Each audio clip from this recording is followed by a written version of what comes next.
The College Football Experience Week 6 pregame show on the Sports Gambling Podcast Networks presented by WynnBet. Bet $100 at WynnBet and get $100 free bet. Head over to sportsgamblingpodcast.com/WynnBet. That's sportsgamblingpodcast.com/WYNNBET to claim your free bet today. We're also brought to by the SGPN Fantasy Football Podcast. They're giving away an autographed DeAndre Swift jersey and a merch store gift card. Get all the details by following them on Twitter at SGPN Fantasy. We're also brought to you by the MLB Gambling Podcast. Got some big games on today as well as all these college football action. They're giving away an MLB jersey as part of their wild card playoff contest exclusively in the SGPN app, which is free to download in the App Store and Google Play Store. So grab that thing today and let it ride. This is Mike Leach, head football coach at Mississippi State, and you're listening to SGPN. Let it ride.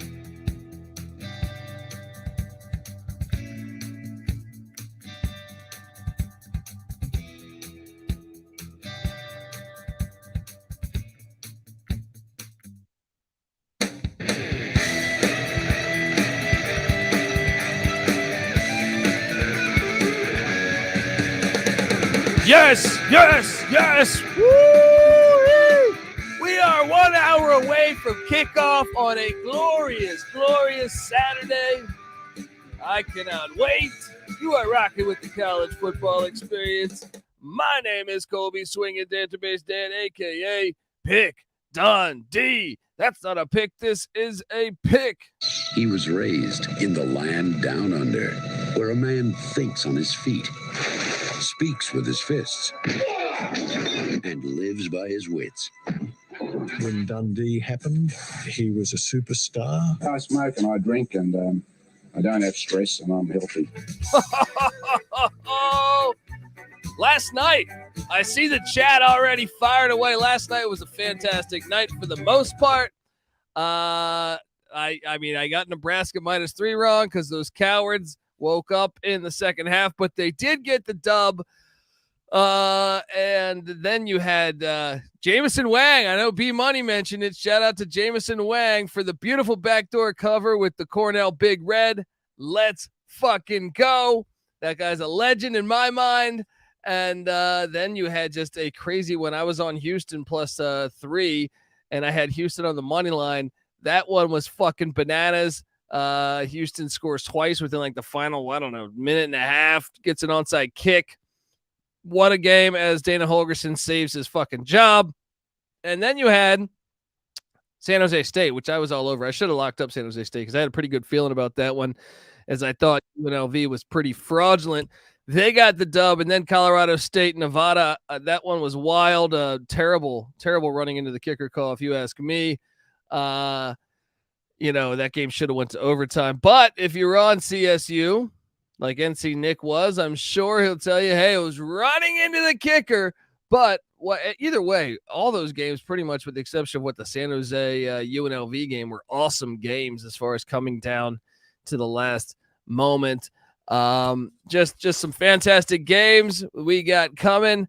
I see the chat saying, fuck Nevada, fuck Nebraska, fuck Memphis, fuck UNLV. I went 0-4. Shout out to Golf Coast Guru as well. Give him a follow on Twitter. He has a great college football show as well. I'm going to welcome in. It's been, every Saturday morning, if you tune in, we bring on the original college experience guy here, but host of the NBA Gambling Podcast, host of the WNBA Gambling Podcast, host of the NFL Gambling Podcast. I mean, you'll hear him tomorrow morning, from what I understand, on the morning show for NFL picks. Give it up for my guy Terrell Furman Jr. How you doing, man? What's going on? Kobe low-key gets kind of embarrassed when he has to read off everything else I'm doing. Like, hey, he was college experience first. Let me throw that out there. Exactly. I do get embarrassed because he's just you guys are wild for betting Nebraska. No, forget everything that we just said. You guys are like, I watched that show and everybody said Nebraska. I cannot believe this. I cannot fathom that we are here in week 5 still trusting Nebraska football. Like, that is insane. Insane. Dude. I don't feel bad for you all at all on No, that no, one. no, Let's go man. Rutgers. Let's go Greg Schiano because Look at the holy total shit. yardage. They should have won by more than that, man. Actually, I guess what's it called? Rutgers did just own the first half, actually. So actually, no, I stand corrected. Rutgers did actually have more. Dude, Casey Thompson though, throwing these interceptions in their territory. If they just make one of those field goals or don't go for it on fourth down, we cover this game. I mean, shout out to that Greg Schiano defense. Shout out to that Rutgers defense. I mean, I am foolish for taking that game. Tell you the truth. But San Jose State, Merck, and UNLV, I was all over that one, folks. Yep. And we had some other great games. The chat is rolling. We got a lot of great games today. So let's Am I still on the Adrian Martinez hate train? So I actually locked up Kansas State and to this weekend just to prove that I have to bet Kansas State for them to lose. So I'm 100%. I 100% believe that Iowa State is going to win this game, but I locked up Kansas State anyway for me to take the L so everybody else can win. I was about to say I'm on Iowa State money line, so I was sitting there like, "Whoa, what are you talking about?" Nah. I know. I'm gonna take the L. I'm gonna take the L so everybody else can win because obviously all I have to do for Kansas State to lose is lock them up. Right, apparently that is the case. We will see as Farmageddon. That is a big time rivalry. That should be a fun one. Yeah. 9 a.m. though, man. I mean, for me on the West, noon for you on the East. There are a lot of good games, and I know everyone wants me to open up with the rivalry. Nope. I'm gonna go TCU Kansas because not only do I see this at 7.5 right now at WinBet, I've seen some 8s. I see some 8s too. What are you doing here? I think everybody, I don't know if everybody's on Kansas. I feel like people are still on TCU. And so I think the money split is kind of down the middle. If you kind of look at it X's and O's wise, how do you fade this Kansas squad right now? Like, I just don't understand how you can possibly do it because that offense is rolling and Daniels feels comfortable with Leipold. Like they are one and the same. They know exactly what they want to do with each other. They know when they get to these crucial third downs or when they're in the red zone, they know what plays they want to call for each other and go out there. And he does what Daniels feels comfortable doing. So, yeah, I'm still on the TCU may knock off Kansas this game. But I don't think it's going to be by over a touchdown. I think it's going to be a close game, field goal type of game, maybe even an overtime type of game. Give me Kansas plus the 8. I got to take it, man. I mean, look, another thing is Iowa State's defense. I know they put together a good game plan last week on Daniels and KU's offense, but I believe Iowa State's defense is better than TCU's. Go back to the SMU game, SMU lost by 8 at TCU or against TCU right there in Dallas, but they were able to move the ball. Even Oklahoma was moving the ball like decently before the Dylan Gabriel injury. I think they're going to have their chances to get some yardage in this game, which will keep them in this game. I am concerned about the defensive side of the ball for the Jayhawks, but it always seems like their corner Kobe Bryant makes big plays at the right time. I'm going to bank on that defense. Bend but don't break. And they've made me so much money over the past 2 years. I got to ride that money line too. Even though I think you might be right that it might be TCU's day, I'm still riding that money line until this ride has been one of the greatest. They've been dogs like this whole stretch. Maybe that one game against Duke, but other than that, they've been dogs this whole stretch. So you've been cashing pretty nicely if you've been betting Kansas all the way up to this point. Yeah, even last year, late in the year, they weren't necessarily winning those games, but they were covering a bunch of them. I'm about to say they covered the game against TCU last year. Yeah, and West Virginia, like down the stretch, the Oklahoma game they covered. The Texas outright. Yeah. I mean, they have been a cash cow for us. There's a lot of big games. I know you're a Hendon Hooker guy, and I'll be honest, I really struggle with this one. I really struggled with this game. I struggle because I don't know what's gonna happen. It just feels like that this is going to be their day. This just really feels like their day. So it's a tough road game. Maybe we get something close like that comes down to a field goal at the end. I actually kind of think this LSU team looks a lot different than that team that played Florida State. And so I'm on LSU here. I didn't lock it up. I probably should have locked it up, but I'm on LSU here. I think LSU can at home, tough place for Tennessee to play. I think they have one win in the past 20 plus years or something like that in Baton Rouge. Yeah, give me LSU. Yeah, I mean, that was my handicap on this. Is I on a neutral site, I would take Tennessee, but I have been to this stadium and I feel like, man, this place is bananas. So, I gotta go with LSU. There are other things. Tennessee's past defense or defense in general. I don't know that they're that improved. So I think LSU is the play. But I think it's a hard game. It's not like I love this play because I do think this offense, there is a chance that, Josh Heupel's offense just lights them up and LSU just doesn't have the firepower. But I tend to just trust the home field. I know they lost Savion Banks, but it's Baton Rouge. That's a hard place to win. So, as John McDevitt says in the chat, Joey Galloway is on Tennessee. So no, Joey Galloway is on Tennessee and Joey Galloway is on Ohio State. Those are your Joey Galloway. And for everybody over here, so they know that Joey Galloway picks on the season are 2-8. However, the 2 wins came when somebody else was announcing his picks for him. So Joey Galloway on screen is actually 0-8 on the season. And that is really, really hard. Like, y'all don't understand. I don't think you guys understand. And I'm really not trying to come for them, but I don't think you guys understand how hard it is to go 0-8 like that. Like, that's like, you can't even try to be that bad. So it's really, really hard. And you have to tail their plays at this point. I want to say Joey Galloway also owns a racehorse. I think I read something that racehorse. I think him and Kirk Herbstreit own a racehorse that they're trying to get to the Kentucky Derby. Regardless, I almost want to look and see how that horse has been playing lately. Yeah, like do we maybe the horse is a lot better than their picks and we back the horse and fade the picks, but I don't know, man. That's really really bad to go 0-8 to start the season and 2 picks like throughout the whole season. That's really, really hard to do. 100%. All right, I got to take you to the Red River Shootout going on in Dallas at the Cotton Bowl. We got Texas laying 8 currently. Quinn Ewers playing. Have we had an update on Dillon Gabriel's status? I think they're doing a great job of kind of keeping that I see probable right now. So,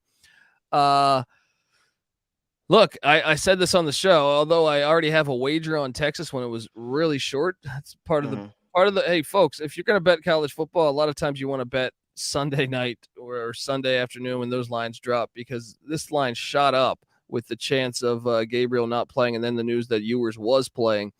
Anything over a touchdown in this game, I'm on the other side.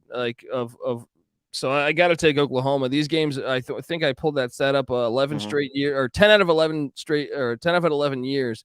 They have had this game's been by a score or less. So it's a rivalry game, and then especially in this one, knowing the stakes, knowing that if Oklahoma loses this game, they haven't lost 3 games in a row since the late 90s. And then there's a little bit of a panic there. And then also you have the Sarkisian side of it where, if you lose this, you got some really tough games coming up and you don't want to find yourself on the hot seat knowing you got Arch Manning, you got all these other recruits coming in there, and maybe they give him a pass because of that. But either way, compelling game. What are you doing here with this -8 for the Longhorns? Yeah, I'm just going to take the points in the rivalry game. It's a tough one, and I hate to be on the public side. I feel like Oklahoma's the public side here, but I don't know how you can lay over a touchdown with this Texas team. I hear that did you say Ewers was playing? It sounds like he's playing. I heard he was going to be a go. I heard that's what I'm hearing too. It sounds like he's playing, so I don't know. Maybe this is a closer game in the first half than it is the entire game, and maybe a first half Oklahoma play is the look with Ewers coming back and working himself back into it, getting through. He took a really hard hit that last time, so he's got to get through some mental struggles through that as well.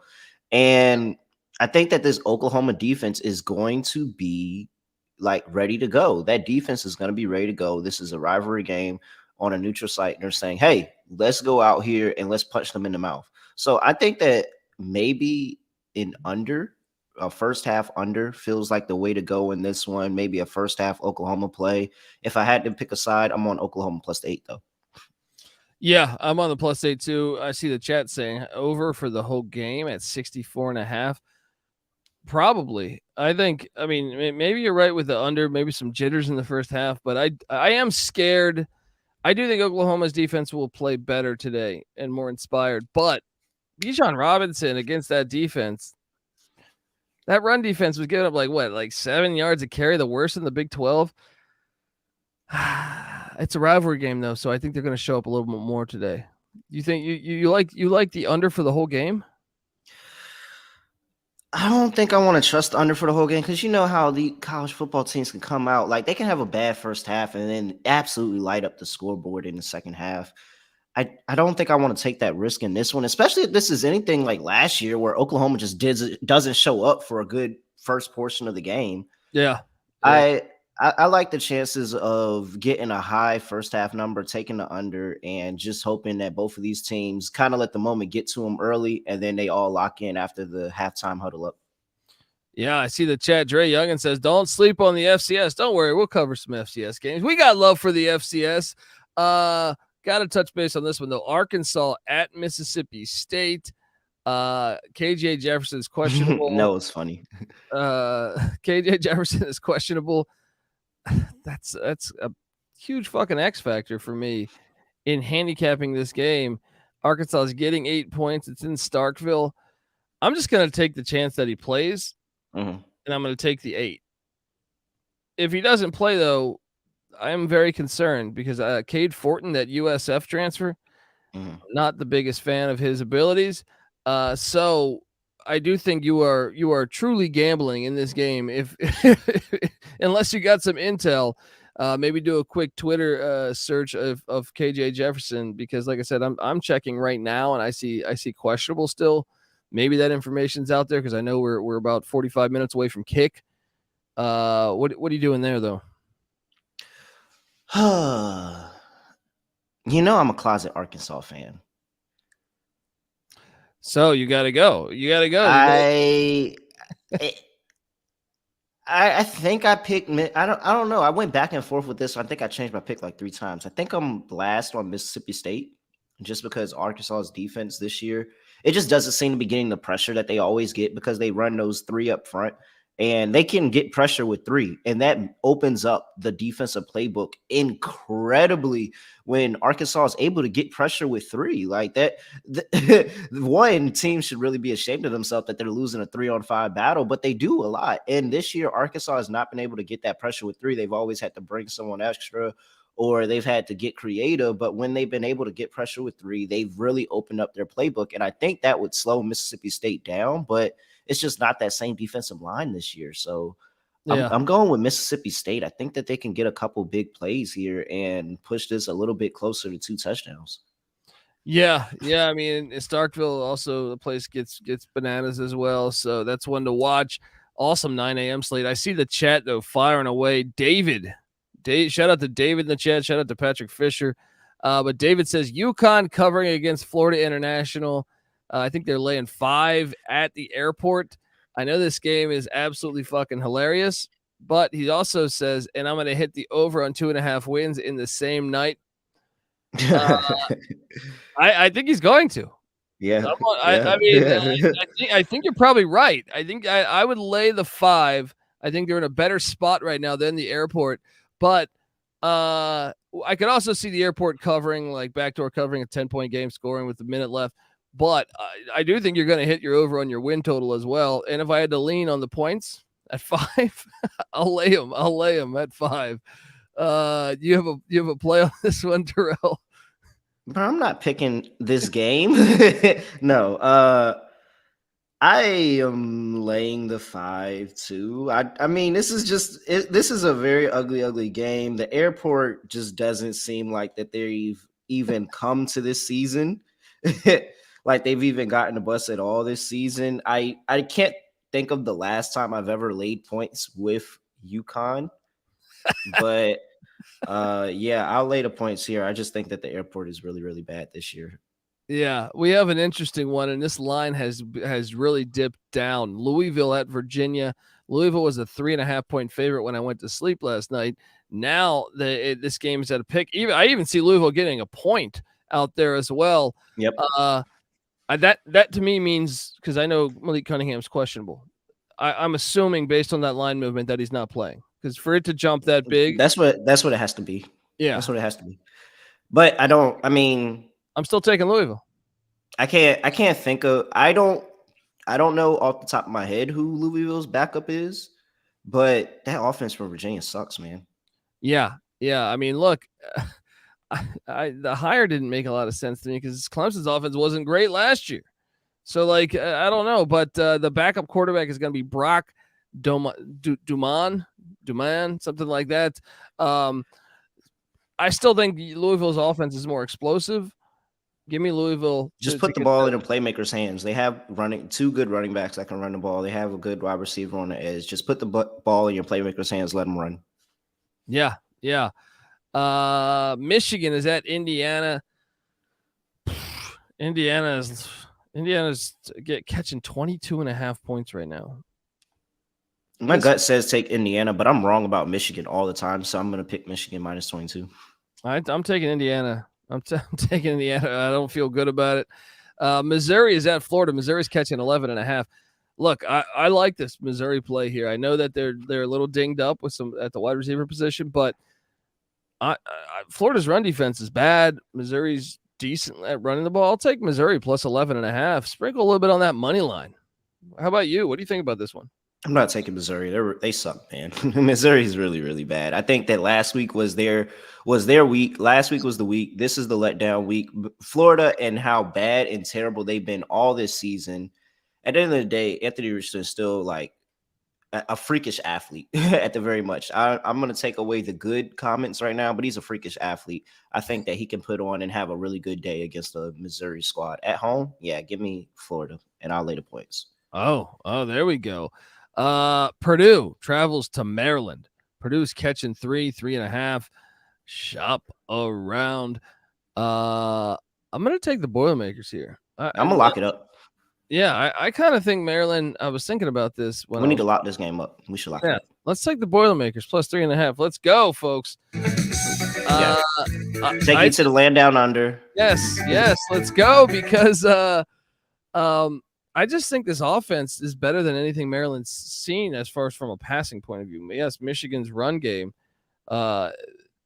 Purdue's offense got some players that can really expose this Maryland defense. You look back at that SMU game. SMU outgained Maryland by over 100 yards, but they turned the ball over 3 times. So if Aiden O'Connell can just not turn the ball over, they should be able to win this one. I know it's on the road, but College Park's never been defined as lit.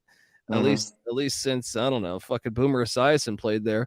But take the 3.5 Purdue. Let's go. Yeah, I think Purdue arguably has the better defense. I know for a fact they have the better quarterback.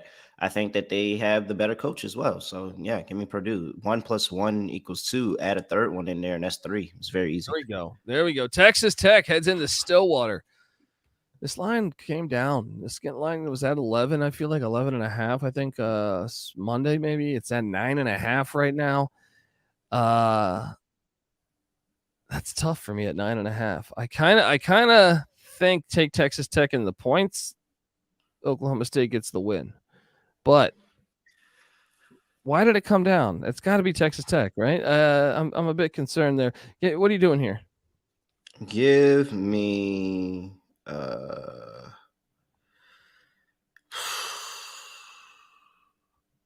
It feels like that this is the spot that Spencer Sanders just fucks up all the time. I'm going to lay the points with Oklahoma State, though. And this is a little bit of a look-ahead spot to that TCU game. Maybe I need to change my mind. Because if TCU wins and Oklahoma State wins, they're both 5-0 next week playing. Yeah, I was. I changed my mind. Yeah, give me Texas Tech. That's a really good spot. Like that's a really, really good spot for Texas Tech. And I know Spencer Sanders to sleep through some of these spots like this. Give me Texas Tech plus points. There we go. Texas Tech plus 9.5. East Carolina's at Tulane, and in a big one in the AAC. ECU's getting 3.5. There are some 3.5s, I think, still out there, but I'm seeing WinBet has it at a flat 3. Michael Pratt is scheduled to start this game. You know me. All right. I don't need to tell, but you know.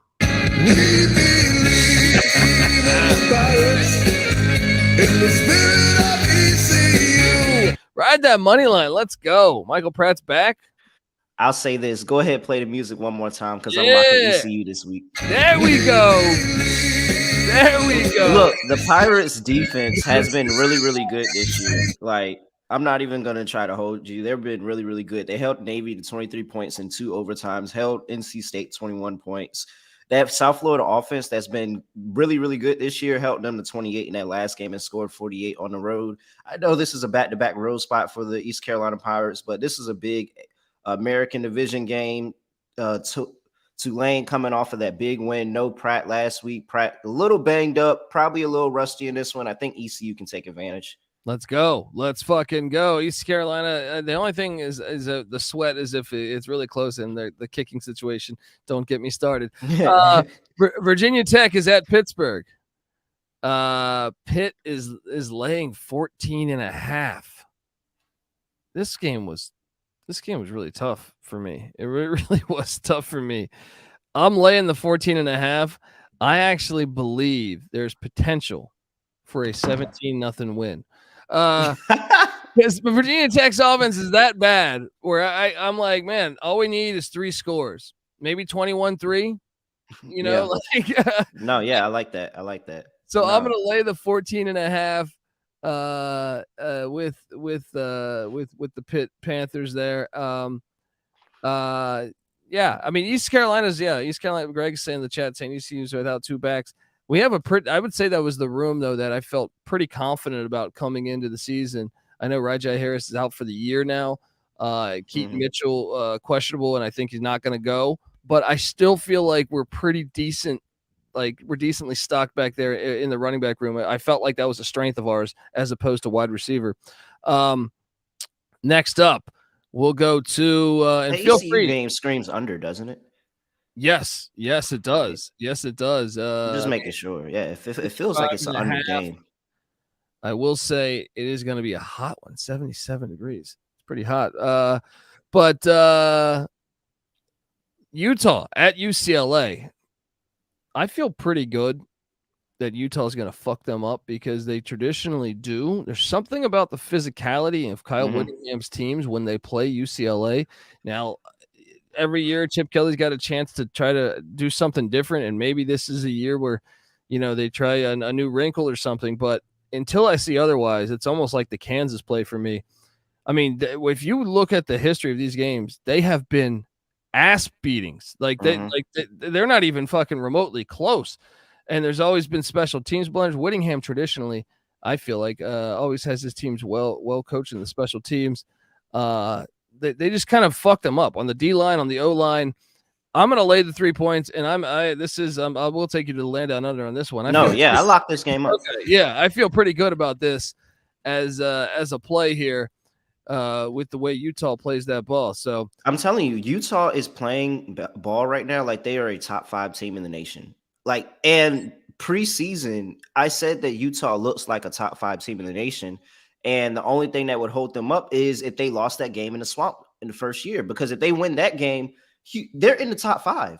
They're probably right neck and neck, or if not above of what what USC is doing right now. So I think that while this is a look ahead spot to that game next week, I think that they're on the road and they know that, hey, we have to win these games. Like if we are going to the playoff, if we have a chance at going to fight for the national championship, we cannot lose 2 games, and we already lost 1 against Florida. So yeah, give me Utah here. This is a lock for me. I think they definitely go out here and win this game. I'll cover the 3 points. And now we're going to have something to talk about next week when USC comes to town. There we go. I see the chat really wanting to hop in on these FCS plays. There are several plays I like in the FCS. As soon as my computer lets me scroll down. I know one off the top of my head that I really enjoy is I am going to lay the points with North Dakota State on the road at Indiana State. It's 26. It's a big number, but look, last week Youngstown covered against North Dakota State. Youngstown's actually decently solid. Indiana State's kind of a mess. I don't think they have the guys on the line of scrimmage. I'm gonna lay. So there's 2 rules here. We're doing that. And we're doing just as I'm. Just off memory here of my bets, I have Jackson State also minus 21. I know they're at Alabama State, but Jackson State's on another level right now. Their talent is on another level, in my opinion, than pretty much everybody in the SWAC. I'm laying the points on both those big numbers. How do you feel about those games? No, I like both of those games. I'm like both of those games, and I like the third game that I know you're on as well because I'm on it too. South Dakota State this weekend. Yes.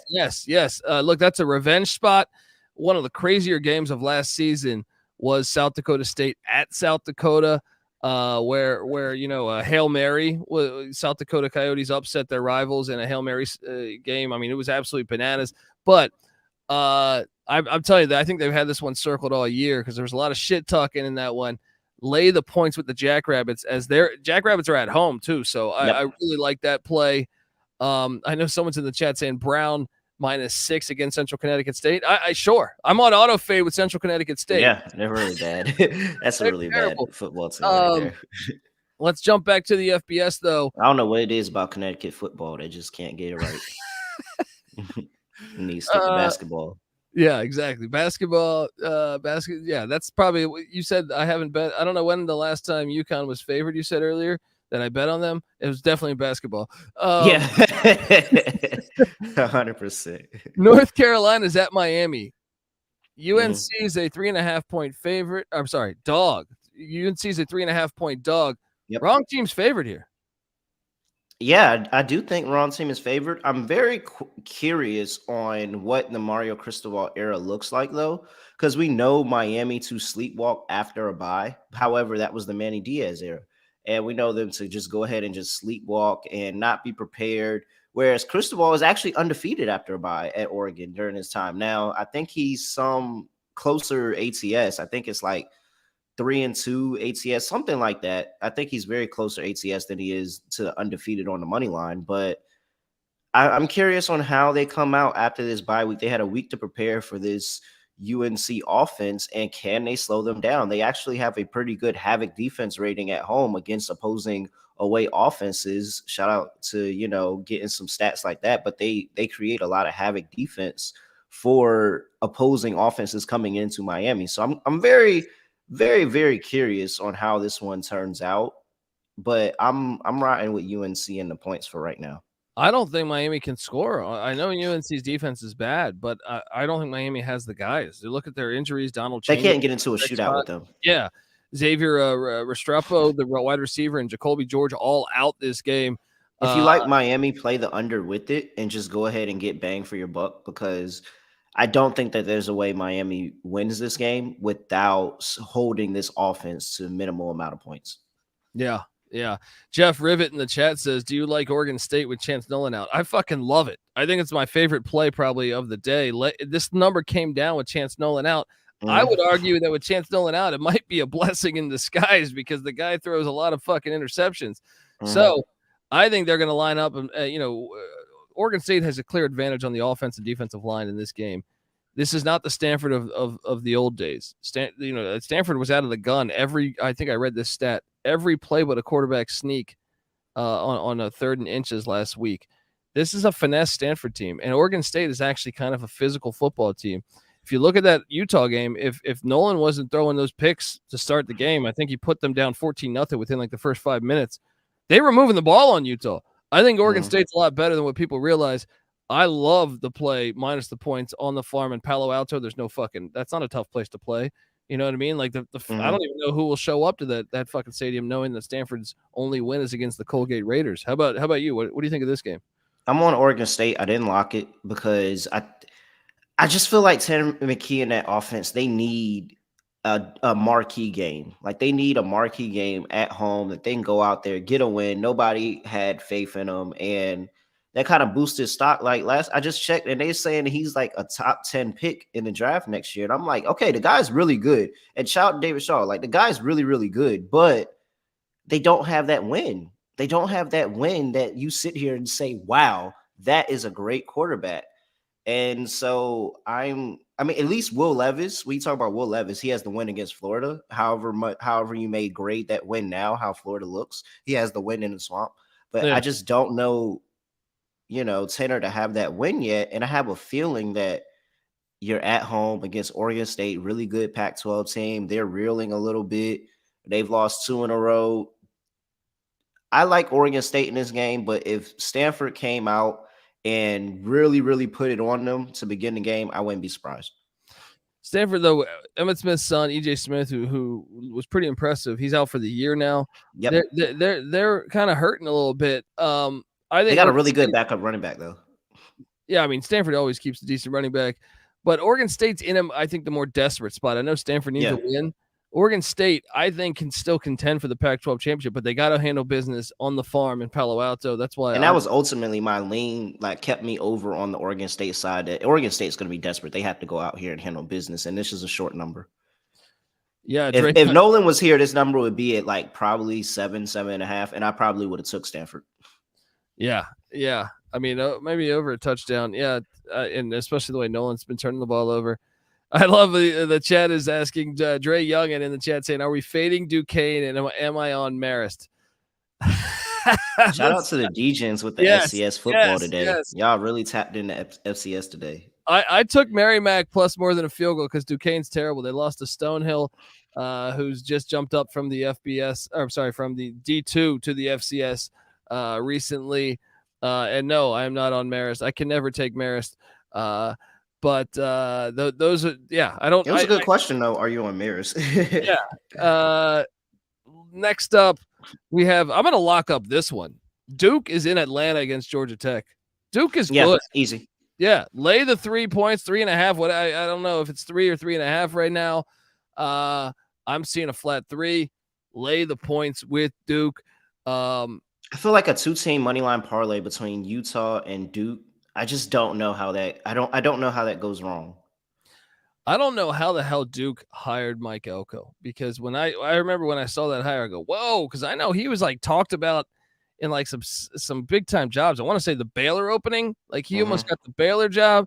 And then like when Duke landed him, I still thought it would take him a couple years, but god damn, are his teams prepared, man. Every time I watch, I'm like, they're in the right spot. I feel like almost every time, whether the play is made or not. And that is all on coaching. I think they're gonna go down there and beat the hell out of Georgia Tech on their homecoming. Lay the 3, and I like your parlay. Oh, it's Georgia Tech's homecoming? Ew. Yeah. I don't like that. But all right, I'm still on Duke. Ohio State's laying 27 in East Lansing.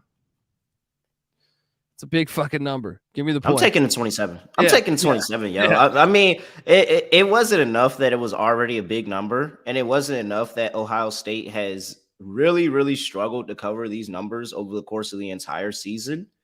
But oh my gosh, like it's just an ugly spot. All the money's on Ohio State. Joey Galloway said that he's on Ohio State. It just made it pretty easy that, you know what? Matter of fact, play my music. Lock up Michigan State. There we go. Terrell Furman laying catching the big number. The big number with Michigan State. This is like a college football close your eyes special. Don't even watch the game. Just come look at the score at the end of the game and enjoy the money. Well, and you got to think. Look, I get it. Michigan State's not playing good football this year, but last year they were fucking embarrassing Columbus.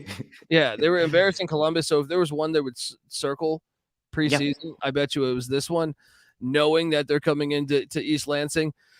I got to talk about. Did you cover the 27 versus Ohio State? Yes. What did it cost you? My entire season. Yeah, that's what Mel Tucker's going to be saying. Hey, yeah, we fucking covered though. We covered against Ohio State though. Yeah. James Madison, I got to talk about this one because they remain one of the best stories in college football. They're on the road at Arkansas State. They're laying 11, maybe even 11.5. I think this is a little bit too much pressure on them to cover 11 on the road against Arkansas State. Arkansas State is a spoiler in the Fun Belt, man. Like they play spoiler to a lot of teams, and I think they got a win against Louisiana one year when Louisiana was really, really hot. Like they play spoiler to these Fun Belt teams sometimes, and I think that this is the perfect spot. Again, it's a very far trip, and then I'm just like, guys, Fun Belt. You can't let these guys just come in here and start running shit now. Like, you can't just let them come in. Like, somebody has to take initiative and say, no, we're going to handle them outright because they're not going to come in here and run shit through our whole conference. So, yeah, Give me Arkansas State on the money line. I Ooh, like it. plus 340. Yes, give me Arkansas State on the money line. It's going to be a fun game. Something wild, crazy is going to happen. They're going to cover this money and they're going to do it on the money line. I don't think I locked it up on the site. I should have. I'm locking it up now. Arkansas State plus 11. I'll sprinkle on the money line. Whoa, let's go. Look, I took the points. I thought JMU still might win this game because JMU's squad is very experienced. I still think they're great. A little inexperienced, but I could see it. I could see it. I do think this game will be closer than what the line is calling for. So I can totally see a case. So Terrell's riding that plus 340 on the money line. I'd see something like 31-28 JMU wins. This just seems like the perfect layup spot to lose. Like you gone, started a perfect season going to Arkansas State. You know that you're a better team than Arkansas State, but you kind of underestimate the travel a little bit. And who do they have next week? Is this even a possibility? No, it's the beginning of back-to-back away. They're at Georgia Southern. I think they're thinking the Georgia Southern game is much harder than the Arkansas State. Yeah, Georgia Southern is a really good team. So I could see them looking past this game a little bit. And hey, they could, if you get down early, it's hard to come back on the road. Yeah. Let me tell you one that I think could be a double-digit dog. Since we're talking double-digit dogs, there's a couple that I already said Mizzou is one that I'm on. I like Washington State to be in this game with USC. I took the points to cover my ass in case the money line does not hit, but I think Cam Ward, the quarterback, I think he's by far the best quarterback they've played. I mean, yes, Tanner McKee they played, and actually Tanner McKee was able to put up yardage against them. They just couldn't capitalize in the red zone. I think Cam Ward's mobility, though, Tanner McKee is kind of a statue quarterback. Cam Ward's mobility, I think, can really stress out this USC defense. They're getting 13 in Los Angeles. Caleb Williams. Another thing is Washington State's defense has been really good this year, but Caleb Williams, the offense somewhat struggled a little bit against Arizona State for parts. They might get the dub. I'm on the 13, and I say sprinkle a little bit on that money line because I'm seeing plus 380 right now. Come on, get in on that. Let's go. What do you think here? You going USC? I've lost a lot of money fating this USC squad this year. They've just been really good, but man, if this feels like the spot, it's got to be the spot. Everybody thinks it's the spot next week. Yeah, it's a big look ahead. And when USC started this season, I said I felt like they were a 2-loss team.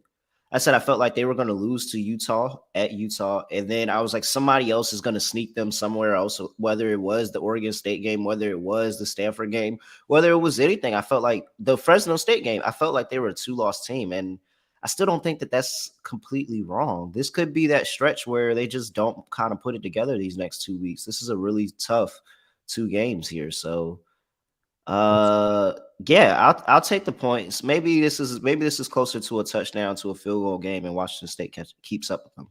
And then my other double-digit dog is out in the desert in Tucson late at night.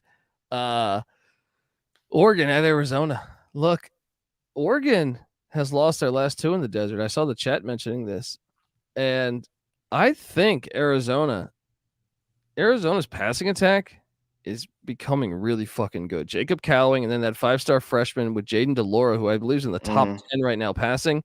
They're going to be able to stress out. It's Bo Nix on the road too. Do I need to say anything? Yeah. Actually, that was pretty.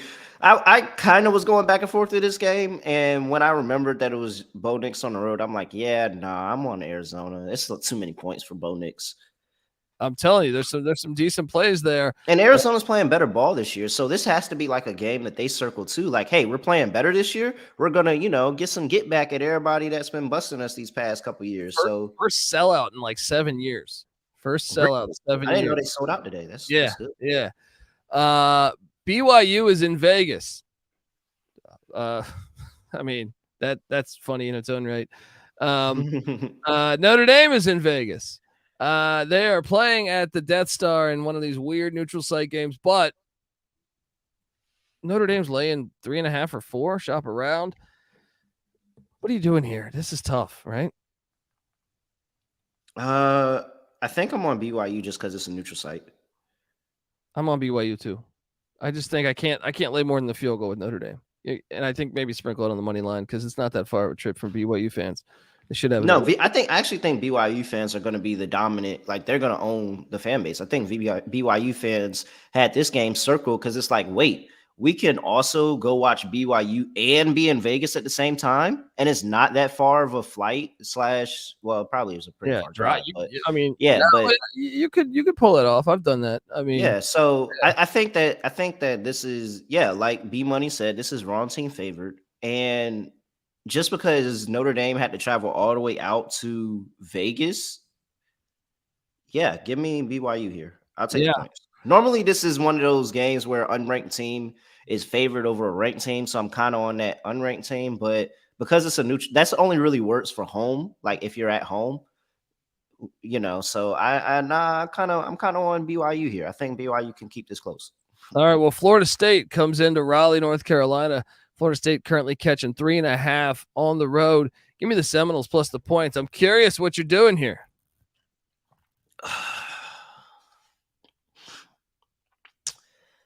Am I really taking Florida State on the road against NC State? I don't think NC State is that good. I really think they're not, man. Fucking East Carolina should have beat those bums. Fucking but 10-point loss at Clemson. This is 3.5. Yeah. It's been 3.5 all week. I was hoping for some type of line movement one way or another to just sway me.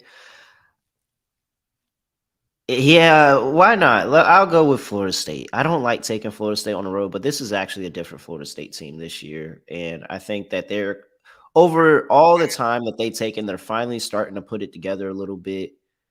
And I just really think that this NC State team is going in a downhill spiral. So I'll take the points in Florida State. Let's go. Iowa is at Illinois. Illinois is laying 4. I was all over the fucking place on this game. Originally it was on Illinois. I was doing some of my deep dives, and I saw Ferentz's record on games after a loss. Then I switched over to Iowa plus 4. I don't feel great about it because Spencer Petras on the road against the number one. No, he's and that Illinois defense is really good. I'm all over Illinois here. I'm all over Illinois. Dude, this game is gonna be one of our Thursday night ones. All right, this is like that Broncos Colts Thursday night game. Yeah, no, for real. This could very well be a 3-6 final score. Someone scores a touchdown in this game, game's over. All right, I'm gonna tell you that right there. Nah, I'm not gonna lie. Like it's just at this point, if you're Iowa, is your backup quarterback that bad? Like, I just want to see him. Like, throw him out there. Let me see him. Let us evaluate him, and let's just see if he could because there's so many good quarterbacks that are riding the bench.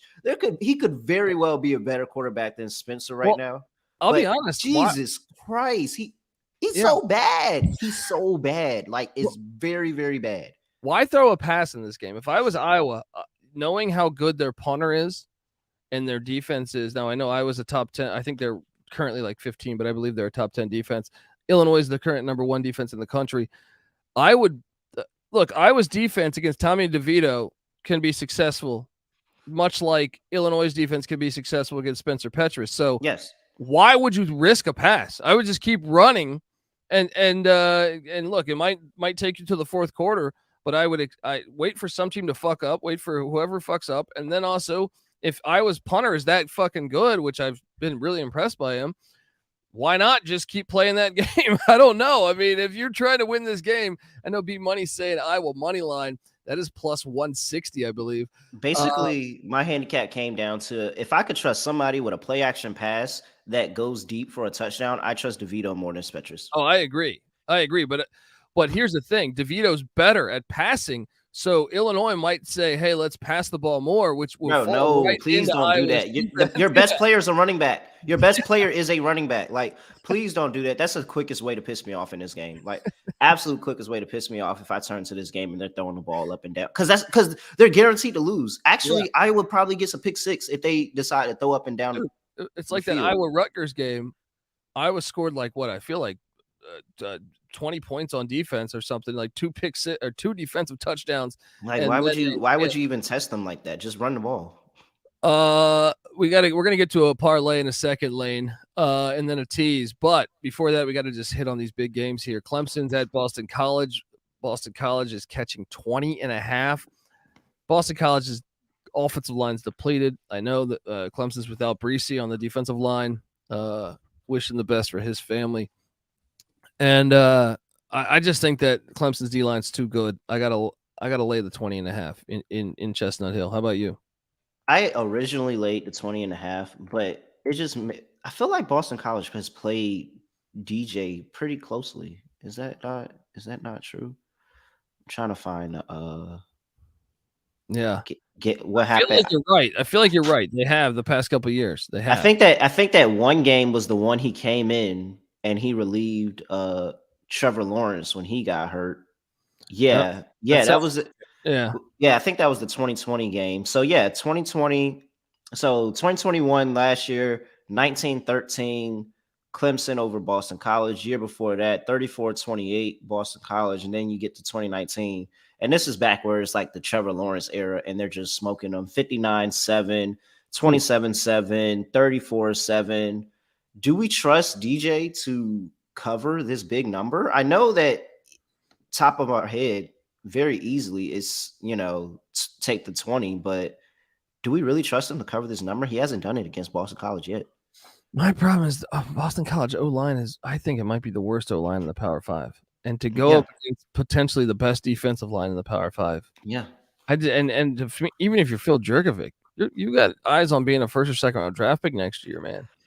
I would be deer in the headlights right there of being like, hey, don't get injured this game. Yeah. You know what I mean? I don't know. I'm on Clemson in the 20.5, but that history of DJ versus Boston College and not being able to get it done is forcing me not to lock it up. I hear you. I want to touch base. I know there's some other big games that we probably won't get to unless at the very end, but I want to tell people to take San Diego State minus. I know this line jumped up. I bet it at 20. It was actually I think it opened at like 18 or 19. It's at 24 now. I got it at 24 when I bet it. I still say lay it.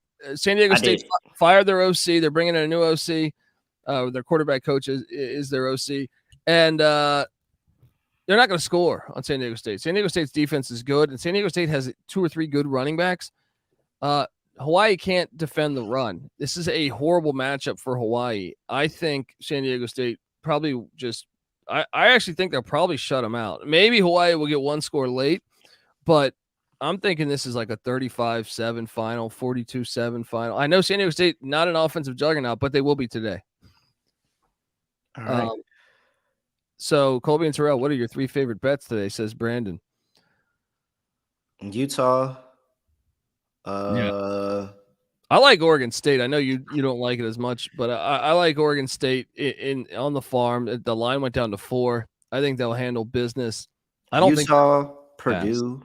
Purdue is one. I really do like Purdue today. And what's that? San Diego State. I mean, we just talked about it. San Diego State's really a really fun one. San Diego State's a really good bet that we like. I really do like Michigan State. I don't know why I like Michigan State. It just feels like everything is pointing to it just seems way too easy for Ohio State, and this just feels like the spot that they can't cover. And I mean, they haven't been covered. I don't even think they covered that 40+ points against Rutgers. I think it was like some people pushed, other people's didn't get it. But yeah, no, I don't trust Ohio State to cover a game. So yeah, give me Michigan State. What else is out there that I really like? We had 2 that I thought I'm telling you guys, I have Kansas State and a lock emoji sign on the Tally site website. So Ohio State is the play today. Like it's the play. I'm trying to tell you. Yeah. Iowa State is the play because I am betting Kansas State. I'm telling you, Iowa State's going to win. Like Duke. I'm telling you, they're going to win. Duke is the one we like. Yes, we do really like Duke. Yeah. Actually, you could do a Duke You could do You could even add ECU if you wanted to. But let's give out a parlay and a tease. Parlay, actually, man, you guys want to have a lot of fun. Terrell mentioned Arkansas State money line. Yeah, that's a big number. Arkansas State, 3-1. Yeah, and I said I like Washington State and Arizona. Those are all double-digit dogs right there. I also like round robin. Yeah. I also like Missouri, but I don't have as good a feeling with Missouri as the other ones. So I will say Missouri doesn't go into the swamp and get a win. they What? fuck with Florida though, man. I feel like since Yeah. they've been in the SEC, I think When's they the have a last time winning Missouri went in the swamp and got a win? Let me look at that. That's a good question. Probably, I don't know. I don't know about 2 years ago. Maybe. I don't know though. They've been shitty lately. Yeah, I don't know. Wisconsin taking on Northwestern. Northwestern double-digit dog potential. Northwestern fucks with Wisconsin over the years. I know it's Jim Leonard's first game, but those games are much like that Iowa Illinois game. 2018 Mizzou went in there, won 38-17. They have a winning record against Florida. A lot of people don't. Yeah, they're 6-5. Yeah, 6-5. Yeah. So I don't know that game, but I still say let's do the other three. Let's do the other three there. Round robin that thing. Parlay wise, our best plays. I'm gonna say we parlay. I like parlaying Oregon State, San Diego State, Duke, and Utah. And fuck it, though, in North Carolina. I don't feel even if North Carolina loses, I still feel like they'll cover. How do you feel about that Carolina game? You feel lockworthy? Yeah. No. I'm not lockworthy in it, but I'm 3.5 is. I think they are kind of baiting you with that hook right there. Yeah. So let's tease it up. Let's give the people a teaser and then get the fuck out. Yeah, I'll tease North Carolina up. I don't think North Carolina gets beat like that. Yeah, so you tease Carolina to what's that, 9.5 or 10. There is a 4. I do see a 4 out there, depending on where you can get that. But 9.5, even that's over a touchdown. I think this is gonna be a touchdown game. So let's get Carolina up to that. Let's get do we take Iowa plus 10? There's no way Iowa loses by more than 10, right? Nah, I don't think so. I don't even think anybody has a double-digit lead in this game. Yeah, so. Iowa plus 10. Yeah, okay, I'll take Iowa up to 10. What about Bama down to 8? I was gonna say bring San Diego State down to 18. That's it. You're right. Yeah, bring San Diego State down to 18. Bring San Diego State down to 18. And what's the fourth leg on this? We can go Kansas up to I don't know, because 13, just in case if something happened. What about Arkansas State up to 17.5? It's a couple of key numbers you're crossing there. Okay. Let's go. I can get behind that. All right. We've been really close with these teases. One play. Freaking Wyoming. Wyoming always blows our tease. Yeah. We're done with them. We're fucking them. Yeah, fuck them. I also like FCS play. Take East Tennessee State to bounce back minus the 8 at VMI. You have a play on the A&M game before we get out of here. A&M. So Bryce Young, I think, not playing. Is that? I don't know if that's 100% official, but I believe that's the case. Let me double check that. I know Max Johnson is out. Bryce Young questionable still. Yeah, that was what it swung me to Alabama. I'm fine if Bryce Young doesn't play because I know that like the playmakers on that offense can do with, very minimal good quarterback play. But so you're telling me King is back in at quarterback after getting benched for Johnson? Yeah, no, I'm fading that. I'm completely fading that. Another thing, Alabama. Yeah, A&M's defense without Mike Elko, who's now Duke's head coach. They kind of been shitty this year. So I think Alabama will probably be able to do whatever they want to do against that. I'm riding Alabama first half again. I feel like we haven't talked about that in a while. Yeah, let's do that instead of the game because I can still see a backdoor. Even though Saban, they're making a big deal out of this riff. Saban normally lets off the gas. Let me see here. And both teams had this game circled, but I just think it's 14. Yeah, I like Alabama to be leading by 2 touchdowns at half. There we go. I like that. Oh, I like that a lot. Let's go. All right, folks. This is the college football experience. Remember, check out all of Terrell's work. And tomorrow morning, Terrell, correct? I'm correct on that, right? You're going to be on the NFL show? Yeah, yeah, man. I'm moving up to the big boy show. So I'll be up there with Ryan while Sean is in Arizona getting ready to watch the Eagles lose on the money line. So yeah, it's gonna be great. I can't wait. There we go. Everyone, tune in tomorrow morning to the NFL pregame show. as you know, they've had a great record picking NFL games. So yeah, Sean is 4-0 on his dogs. Ryan is 8-0 on his locks. Like, yeah, they're doing really good. The fire is over there. So check out Terrell. Also give him a follow. Oh, Northwestern +10. Yeah, Northwestern +10. I like that, man, because Northwestern fucks with Wisconsin. Yeah. All right, folks. Let's go watch these fucking games. Appreciate everyone tuning in. Feel free to reach out on Twitter or hop in the Discord, sportsgamblingpodcast.com/Discord to talk college ball all day. Have a wonderful day. And remember to let it ride, people. This is the College Football Experience Week 6 pregame show. You better start thinking about yours. And we out of here.